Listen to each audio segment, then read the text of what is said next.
Olá a todos, espero encontrar-vos bem. Continuamos então agora a nossa leitura com os capítulos 13, 14 e 15. E de modo particular vamos assistir nestes capítulos ao segundo relato da saída do Egito e também ao grande sinal que provavelmente é aquele que todos nós conhecemos dos filmes, da memória, da memória épica deste acontecimento, que é o milagre do mar, assim chamado. Começamos pelo capítulo 13. O capítulo 13, um bocadinho à semelhança daquilo que tinha acontecido anteriormente, em particular no capítulo imediatamente anterior, no capítulo 12, vai retomar um conjunto de prescrições. Ainda estamos naqueles textos chamados legislativos ou legais. E numa estrutura muito própria, numa estrutura que os exegetas, os estudiosos da Bíblia e do Novo Testamento chamam em sanduíche, em que aparece um acontecimento entalado entre dois outros acontecimentos. E neste caso, atrás, no capítulo 12, tínhamos a Páscoa, os ázimos e a Páscoa outra vez. E aqui vamos ter a lei dos primogénitos, os ázimos e os primogénitos outra vez. E estes textos têm sobretudo um caráter pedagógico, de dar um novo sentido àqueles que eram os rituais e as tradições. E também para nós, cristãos católicos, a celebrar a Páscoa no século XXI, estes textos têm de ser lidos a essa luz, têm de ser lidos com uma chave cristológica. Caso contrário, perdem sentido. E, de alguma forma, é como diria Santo Agostinho, o Novo Testamento está latente no Antigo Testamento e o Antigo Testamento está patente no Novo Testamento. E, portanto, explicam-se mutuamente. E é só neste sentido que se compreende e que ganha um novo sentido também todas estas prescrições e todas as celebrações em torno da Páscoa. Quer seja a Páscoa dos primogénitos, quer seja a Páscoa dos ázimos, ou melhor, a Páscoa do Cordeiro. E todos estes temas vão ser, de alguma forma, aglutinados e vão ganhar um novo significado em Cristo. E ao relermos este texto, também nós percebemos melhor o significado da própria Páscoa. Em primeiro lugar, a lei dos primogénitos, que será apresentada por duas vezes, e que nos apresenta esta ultrapassagem, esta superação daquilo que era a imolação de crianças, e que depois vai ser mais explicado mais explicitamente mais à frente no capítulo 22 do Êxodo. E que nos invoca também o sacrifício de Isaac às mãos de Abraão. De alguma forma é uma repetição, mas que vai dar sentido também à consagração de Jesus e à consagração de todos os primogénitos nascidos, inclusive dos animais. E este rito, que era tido como um rito de fertilidade, de imolação das primícias, dos primeiros animais a nascer, vai se tornar aqui num sinal de imolação do próprio Cristo, o próprio Deus que se entrega por nós, unido à celebração dos ázimos. E por isso o pão vai assumir um novo significado. O pão ázimo, isto é, não fermentado, não tocado pela corrupção do fermento, vai ganhar este novo significado de ser o corpo do Cordeiro, de ser o primogénito, o Filho de Deus entregue por nós. Tal como o vinho vai ganhar o significado de ser o seu sangue. E isto torna-se algo que deve ser repetido, que deve ser constantemente sabido pelo povo judaico. E nesse sentido temos por duas vezes uma alusão àquilo que é uma das grandes orações do povo de Israel, o Shema Israel, que encontramos em Deuteronômio 6, 8 a 9. Escuta Israel, o Senhor é o teu Deus, o Senhor é o único Deus. E que aparece aqui de modo particular nos versículos 9 e 10 do capítulo 13 e depois, mais à frente também, no versículo 16. Portanto, esta obrigação de ter na mão esquerda uma caixinha com as palavras da lei e de ter também entre a testa, entre os olhos, para estar sempre visível, aquilo que é a palavra de Deus, este Shema Israel, os feitos operados pelo Senhor.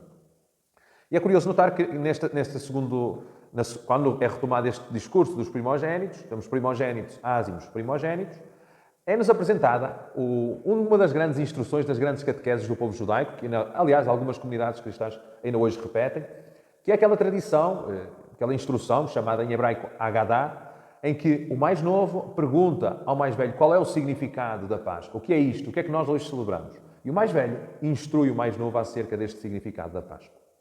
E a partir daqui se vai encadear, se vai ligar o êxodo do povo de Deus. E é curioso notar que vamos então assistir aqui a um segundo relato. Já tínhamos assistido ao primeiro, no capítulo 12, e agora um segundo relato a partir do versículo 17.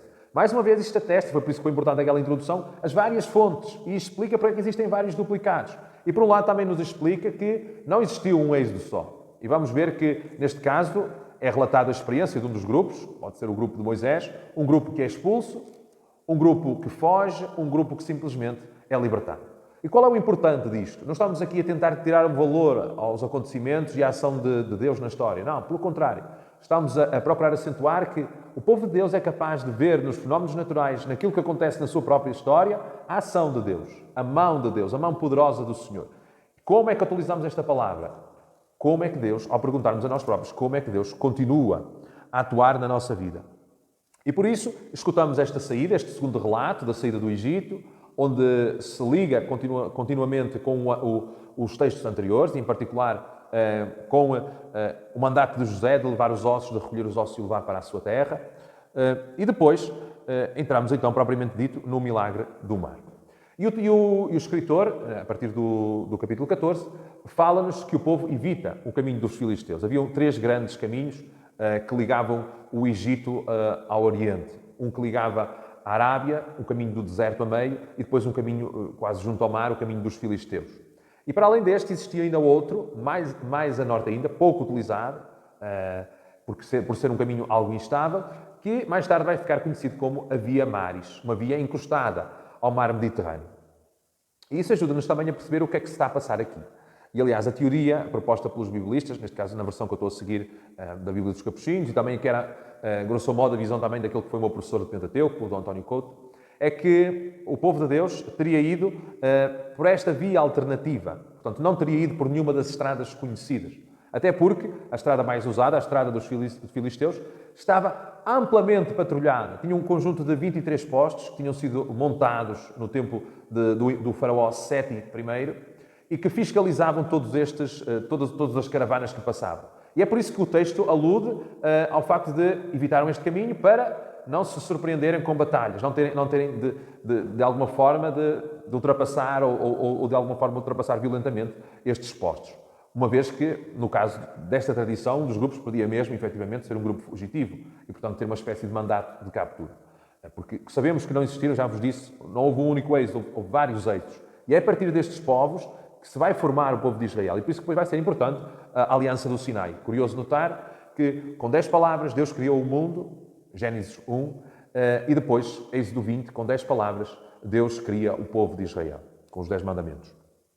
E então, este é o caminho escolhido, este caminho que vai pelo aquilo que seria o lago Sirvonis, portanto, entre a estrada dos filisteus, e depois existia um lago, e uma estrada, uma linguazinha de terra, que em alguns espaços teria, inclusive, pouquíssimo espaço, e é por esta estrada que o povo de Deus vai.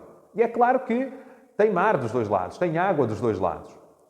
E por isso, a água representa, de alguma forma, o muro de cada lado. E o povo faz esta experiência de atravessar este lago. Seria um lago, provavelmente, de água doce, ainda que pudesse ser, de alguma forma, contaminado pelo mar Mediterrâneo. E essa é a referência, e essa é a ligação que se faz normalmente. E a explicação que se dá a este mar que se fala, em hebraico Yam Suf, que seria o mar dos juncos. Ora, os juncos só podem crescer, não podem crescer na água salgada, só podem crescer em água doce, ou uma água que pela sua constituição, permita que cresçam estes juncos. E por isso, ao contrário do que normalmente se diz, não seria o Mar Vermelho, embora também temos de perceber que o Mar Vermelho, a este tempo, não designa exclusivamente o Mar Vermelho, mas sim todos os lagos, todas as formações de água que rodeiam a Península do Sinai. E por isso, tudo isso é Mar Vermelho. Quer o Golfo do Suez, quer o Golfo Pérsico, tudo isso é Mar Vermelho. E, portanto, também se compreende a tradução que foi feita pela tradução dos 70, feita em Alexandria, que depois foi assumida também pela Vulgata, ao chamar a este mar o Mar Vermelho. Porque, efetivamente, muitos destes lençóis de água, destes lagos, destes golfos, eram chamados, em genérico, de uma forma genérica, de Mar Vermelho. E é neste local que se pensa que o povo de Deus, ou pelo menos que um dos grupos terá passado e que terá feito essa experiência. É curioso notar que temos também aqui a junção de várias tradições. Por um lado, a coluna de nuvem e a coluna de fogo que guiam o povo, muito ligada a um dos documentos, à tradição já vista, que fala nesta linguagem. E depois temos outra forma, outra forma de apresentar a presença de Deus, quando se refere aos termos a glória, a nuvem do Senhor, a nuvem que envolve, e que estaria ligado a uma tradição mais sacerdotal, dado a utilização dos termos que são escolhidos. A glória, kabod, em hebraico, um termo muito querido à tradição sacerdotal, ou ainda a nuvem que paira, e não uma coluna de nuvem, mas sim a nuvem que paira e que invade o espaço de uma forma quase homogénea, que nos faz lembrar o incenso do templo. E é nesse incenso, nessa nuvem que se forma no templo, que a tradição sacerdotal, anos depois, vai chamar de Shekinah, isto é, a presença de Deus no templo, a Shekinah. E, portanto, estão aqui juntas várias tradições. E então, ao percorrer esta linha, que seria relativamente instável, e, portanto, percorre-se bem a pé, mesmo com gado, mas que se torna difícil de percorrer com carros, com um exército muito armado. E é isso que se pensa ter acontecido. E com a ajuda desse vento, que por um lado seca a terra para o povo passar, e, portanto, esta faixa de terra permanece seca e permite que o povo vá passando, e que facilmente, com o agitar das marés e com os ventos que sopram, facilmente essa água galga essa língua de terra e a passagem torna-se impraticável, inclusive podendo ficar correndo o risco de, como terá acontecido, segundo aquilo que são os relatos que chegaram até nós, ao exército egípcio, correndo o risco de ficarem ali exatamente encurralados. E esse facto é atribuído a Deus, à ação de Deus. E é curioso notar que a única coisa que o povo de Deus faz é ver. Olhou para trás e viu os egípcios, que estavam acampados. Curiosamente, param acampados. E o anjo que ia à frente passa para trás. A nuvem que ia à frente passa para trás. E cria-se, portanto, uma aura que impede os egípcios de verem o povo de Deus a sair. Por outro lado, depois a narração continua e parece algo estranho, porque nos diz que os egípcios entraram para o meio do mar também, tal como os israelitas.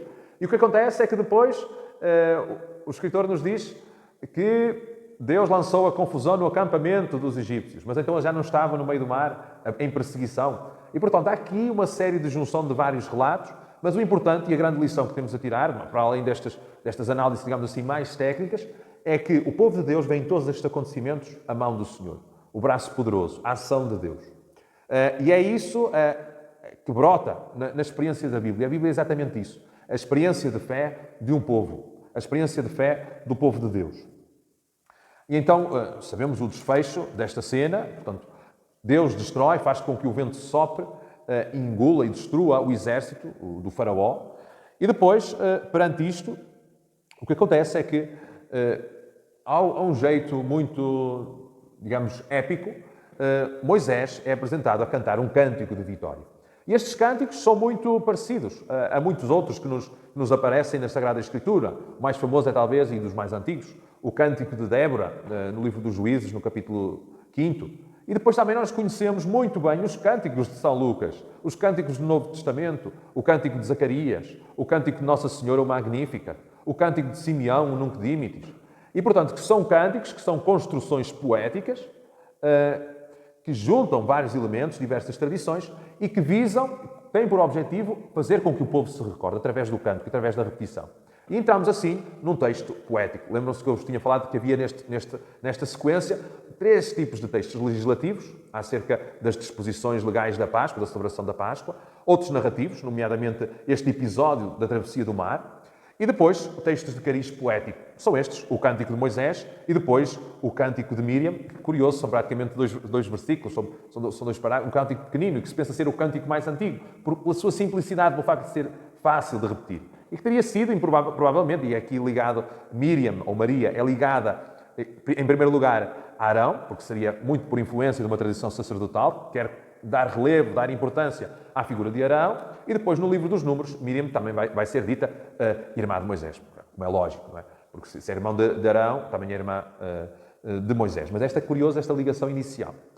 E é bom notar que no capítulo 15, depois de ter cantado aqueles que são os factos conhecidos, de alguma forma até pré-anuncia o futuro. A partir do versículo 13, começa a dizer a impressão que este povo vai causar nos outros povos. Isto é uma forma de o povo também, como vos disse, tornar presente os feitos do Senhor. E é curioso notar que, durante estes 40 anos, o que é que vai manter viva a fé do povo? A recordação das maravilhas que o Senhor fez, dos feitos que o Senhor fez em favor de Israel. E isto é uma boa lição para nós também na Quaresma. Como é que podemos atravessar este tempo de pandemia, de confinamento, de deserto árido? Como? Recordando as maravilhas que o Senhor fez nas nossas vidas. E com este coração agradecido, termino e me despeço de vós e invoco a bênção do Senhor para cada um de vós. O Senhor vos abençoe, em nome do Pai, do Filho e do Espírito Santo.